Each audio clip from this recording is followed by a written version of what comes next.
Madam আছে না, প্রিয়া madam, উনি এই সাপ এখানে দিছে। তুই এসব কি উল্টাপাল্টা কথা বলতেছিস? ও কেন বালিশের এইখান থেকে সাপ নিয়ে আসে এখানের মধ্যে দিবে? পাগল হয়ে গেছিস নাকি? হ্যাঁ বাবা, যা তো ঘুমা। আমার ছেলে সকালে স্কুলে যাবে, ওর স্কুল আছে, তুই কেন উল্টাপাল্টা কথা বলতেছিস ওকে?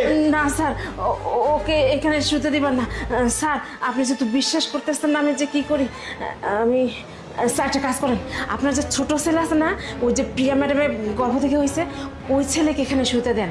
তাহলেই খেলাটা বুঝতে পারবেন যে আসলে আমার কথা ঠিক না ভুল। তখন আপনি যা শাস্তি দিবেন আমি মাথায় পেতে নিব, কিন্তু আপনি এই পরীক্ষাটা করুন স্যার। ওকে শুতে দিয়েন না এখানে। ঠিক আছে বাবা, যা ওই রুমে যা, ঘুমা যা, তুই ওকে ঘুম পাড়া যা। আচ্ছা স্যার। আসো, তুমি আজকে বাবার সাথে থাকবে, ঠিক আছে?